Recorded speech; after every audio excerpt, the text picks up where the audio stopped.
Yo, what's good, YouTube, man? Welcome back to another reaction video. And in today's video, we're going to be reacting to every formation in football explained, chat. And I'm super excited. I'm really excited. If it's your first time here, this channel is to get me ingrained and get me to learn more about the game of football. And hopefully, maybe we try it out and we start training it a little bit. But I'm super excited. If it's your first time here, make sure you hit that like button, hit that subscribe button as well. Enough talking, let's get into these formations, man. Let's do it. 4-3-3. 4-3-3. The 4-3-3 is one of the most common shapes in football. It uses 4 defenders, 3 midfielders, and 3 attackers. Okay. The midfield 3 usually sit as one holding player with 2 slightly ahead, giving balance. Defensively, it's solid because the midfield protects the back 4 and the wide forwards can track back to help fullbacks. In attack, it's very flexible. The wingers stretch the pitch, the strikers stay central, and the midfield can control possession. So, chat, the midfielders control possession. So I'm just gonna assume these right here, the wingers, midfielders, strikers, these are the ones that's kind of involved in the offense, I want to say. So these right here, these defenders don't get involved in the offense at all, chat. They just stay back, or what? These defenders don't get involved into the offense at all unless they're, I guess, pushing the ball to the midfielders and the wingers. I don't know if that makes sense or not. It's a formation built for both pressing and attacking football. Legendary teams like Guardiola's Barcelona and Klopp's Liverpool made the 4-3-3 famous by dominating games with it. The 4-2-3-1 is another modern favorite. It has 4 defenders, 2 holding midfielders just in front of them, 3 attacking midfielders, and 1 striker. Okay. The key is the double pivot. Those 2 deeper midfielders protect the defense and stop counterattacks. Defensively, this makes the team very hard to break through in the middle. In attack, the 3 So, behind the chat, striker. is that the goal? I mean, obviously the goal is to score goals, no pun intended, you know. But is that the goal, to kind of break the middle of the defense, and everything? I don't want to say becomes easier, but everything kind of simplifies once you break that middle part of the defense? Or do you kind of want to attack these edges, the sides? Because in basketball, attacking the sides, you know, going towards the sidelines could be danger, because you can get hit with a what you call it? You can get hit with a trap. Imagine you coming across down here, you pass half court. Even before you get to half court, you can get hit with a trap right here because you're riding the sideline unless you take it through this way. You get what I'm saying? So is that the same thing with football as well, or no? Usually 2 wide players and a number 10, create plenty of chances while supporting the lone forward. It's balanced, flexible, and can adapt to pressing or counter-attacking styles. That's why many top clubs in Europe Okay, use let's it see as this. Let me get this. 4, 2, 3, 1. Okay. My only question about this is, if this 4 right here, 2, 3, 1, wouldn't this person right here be going the opposite way, or no? Am I tripping? Wouldn't this person be going the opposite way? It looks like he's going this way, but wouldn't he be going back that way? Maybe he just got turned around. I'm a little confused, but go-to system. The 4-4-2 is the classic 4-4-2. formation that dominated football for decades. It's made of 4 defenders, 4 midfielders in a straight line, and 2 strikers. Defensively, it's very organized, with 2 banks of 4 sitting close together, leaving little space for opponents. Attacking-wise, having 2 strikers up top gives plenty of goal threat, with midfielders supporting. Chat, I did not know you could have 2 strikers. I thought it was only 1 striker you can have. I didn't know you can have 2 strikers. That's crazy. But this one is more simple. It's more easier on the eye because it's big numbers you got to look for instead of smaller numbers. It's 4, then 4, then is it 2? 4, 4, 2. It's bigger numbers instead of you got to watch for 4, and then you got to go to 2, and then you got to go to 3, and then you got to go to 1. It just the 4, 4, 2 makes it so much easier on the eye.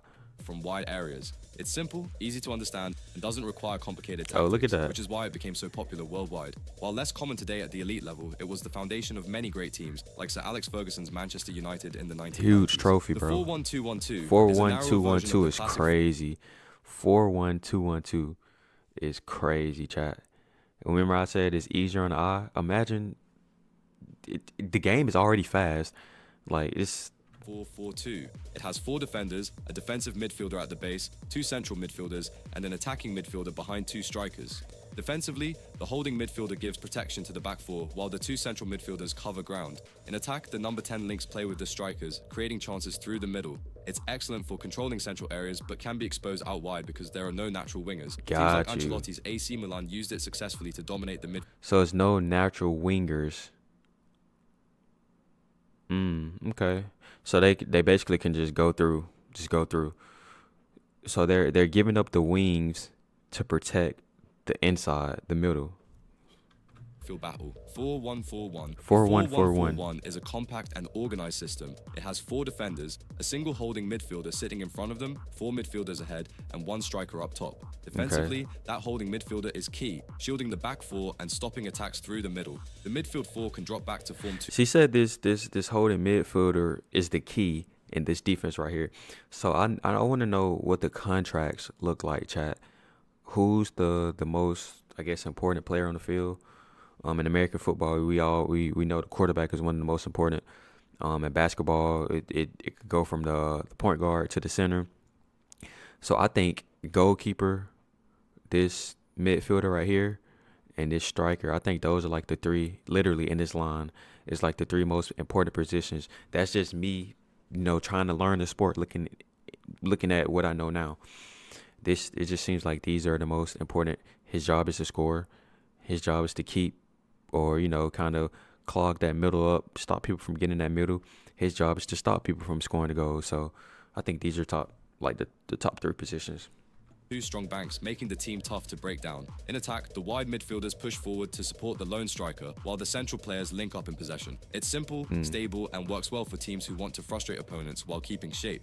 4-5-1. The 4-5-1 is designed to pack the midfield and control space. It's built on four defenders, five midfielders, and one striker. What 4-5-1 work a little bit better? I do feel like that middle is a little bit exposed. I do feel like it's a little bit exposed, a little bit. Because I feel like once you get past these defenders right here, the middle is wide open. I think this protects more so of the, mind you, child, I'm just learning. I think this protects more so of the wings, I guess. Because you got backup, like boom, backup, boom, backup. It's like no back, unless, you get what I'm saying? Defensively, it's very solid, with five across midfield blocking passing lanes and forcing opponents wide. In attack, the wide midfielders often push forward, turning it into a front three, while the central midfielders support from deeper positions. It's a system that values discipline. Okay, chat, see, I had it the wrong way. These will come down here on defense.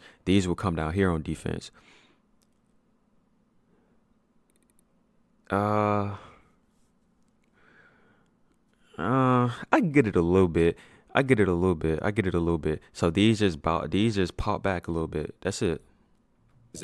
Often used by underdogs to frustrate. Okay, here we go right here. teams. Here it is. Here's a better picture. Yeah, they just pop back. I feel like, I don't know. I feel like the corners, I don't know. I'm But it confused. also allows quick counterattacks, as the wide players can break forward quickly to supply the lone striker. 4-2-2-2. The 4-2-2-2 is an interesting and aggressive 4-2-2-2. shape. It uses four defenders, two holding midfielders, two attacking midfielders tucked inside, and two strikers.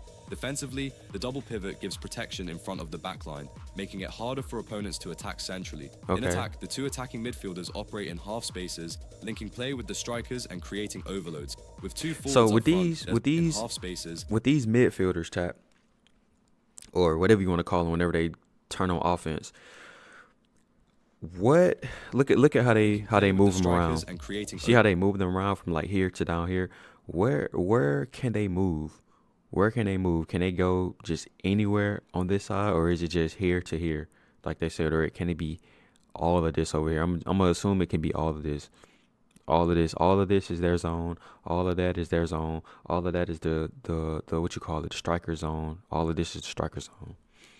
overloads. With two forwards up front, there's always a strong goal threat. The system is narrow, so it relies heavily on fullbacks to provide width. It's been used by Brazilian teams and the Red Bull football clubs for high pressing styles. 4-3-2-1. The 4-3-2-1, also known as the Christmas tree, has four defenders, It three dead central look like a midfielders, Christmas tree, two yo. attacking midfielders, and a lone striker. Defensively, the three central midfielders give plenty of cover, while the two attacking midfielders can drop in to make a compact block of five. Look at In this, attack, the bro. attacking Look at midfielders this. block, while the two attacking midfielders can drop in to make a compact. Look at this. It's no like.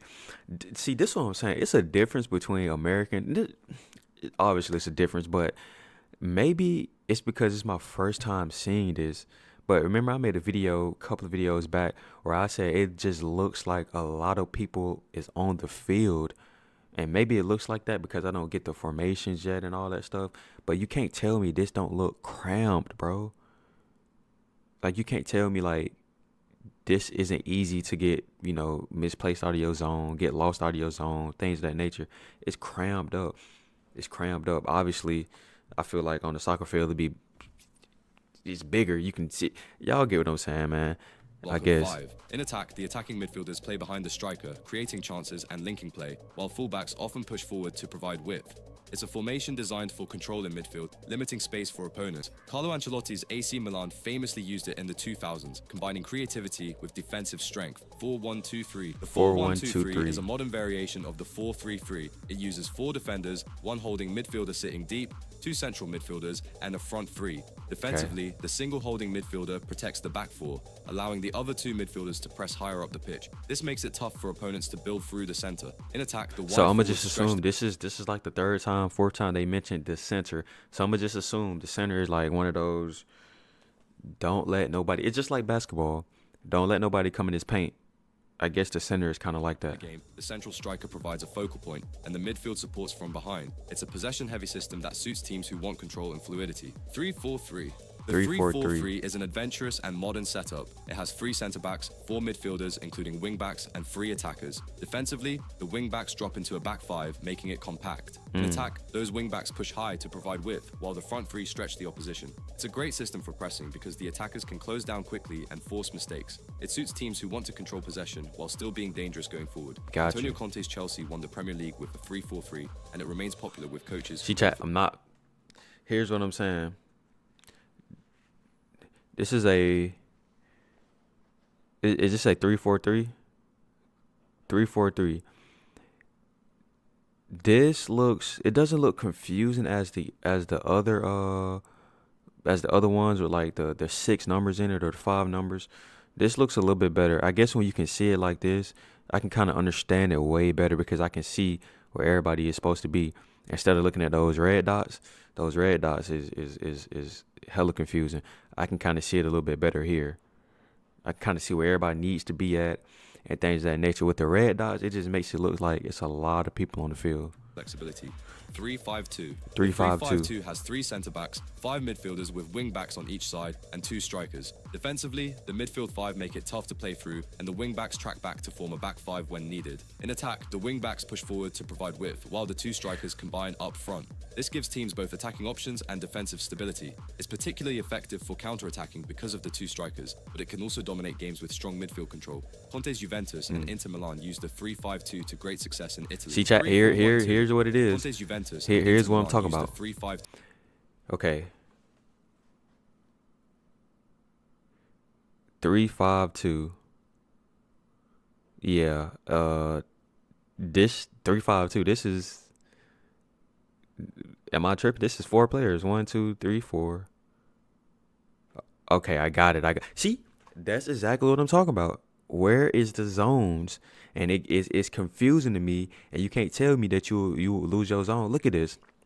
I thought he was a part of the 4 in the back, but it's a 3. That's what confused me. It's 4 people back here, but they said it was a 3-5-2, but it's 4 people back here. But I see now they got the little highlighted little thing under there. So these are the 3, right? These would be the 5 along with him. These would be the 2, but he's all the way back here.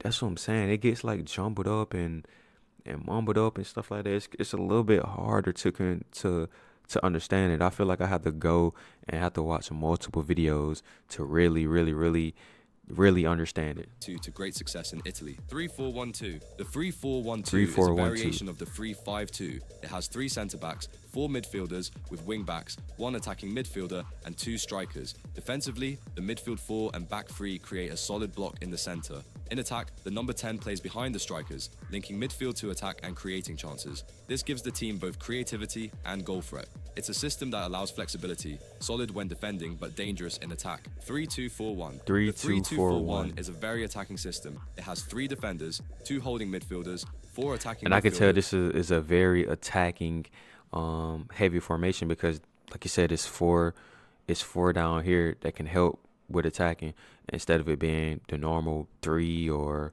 I don't want to say the normal three, but instead of it being three, you know, and one striker. Defensively, the two holding players screen the back three, helping cover wide spaces when wing backs push forward. In attack, the front four overload the opposition, with two wide players and two central creators supporting the striker. This shape is designed for constant pressure and possession, keeping the ball high up the pitch. Pep Guardiola has famously used this formation at Manchester City, where the aim is to dominate opponents and create chances. Okay, let's look at this. 3-3-2.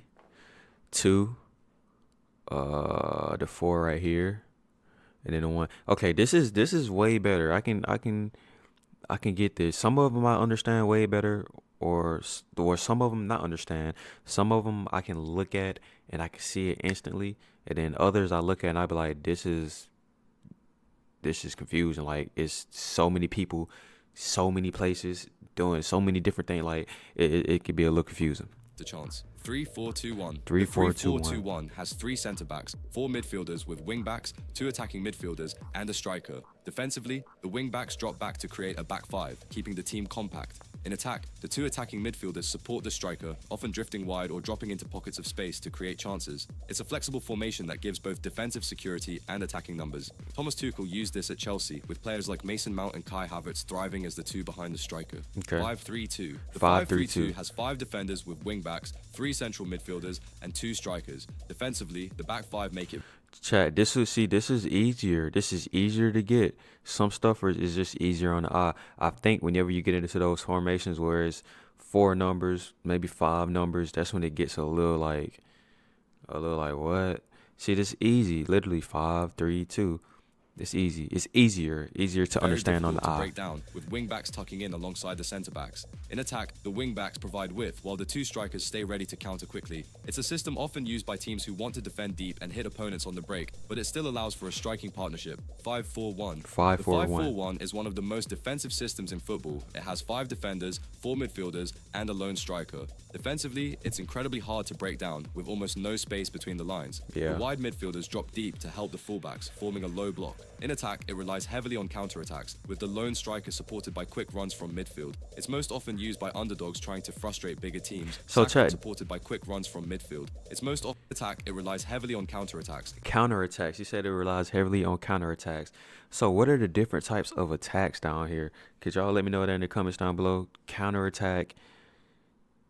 What's another, like, what are the other attacks down here? And can you explain a counterattack to me? With the lone striker supported by quick runs from midfield. It's most often used by underdogs trying to frustrate bigger teams, sacrificing attacking numbers for defensive strength. While not the most exciting, it's very effective in the right situations. 5-2-3. The 5-2-3 has five defenders, two central midfielders, and three attackers. Defensively, the wing backs tuck into a back five, while the two midfielders work hard to cover the center.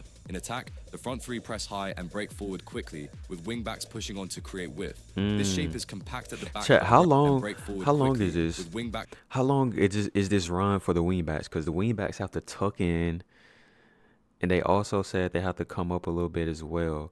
How long is this run from here all the way to here? And I'm assuming whenever they get on defense, they have to run from here all the way here, unless, which I don't think it happens like this, because it's a little different. It's a little different. Basketball, everybody can just rotate out. I don't think it works like that with football. I'm not sure though. But how long is that run from here all the way to here? Then they got to run all the way back. It's pushing on to create width. This shape is compact at the back but aggressive up front, making it useful for teams who want to defend solidly and then spring forward in numbers. It's a modern variation often used in international football when teams want both stability and counter-attacking power. Yeah, chat, because look at this. Look at this, chat. Okay, so do all of these, maybe I'm tripping, do all of this start at the half line, or does it start after the half line? So they be like,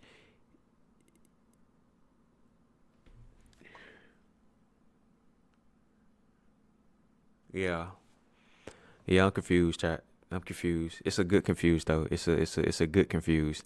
It's a good confused. It's one of those confused where like it just gets your brain turning.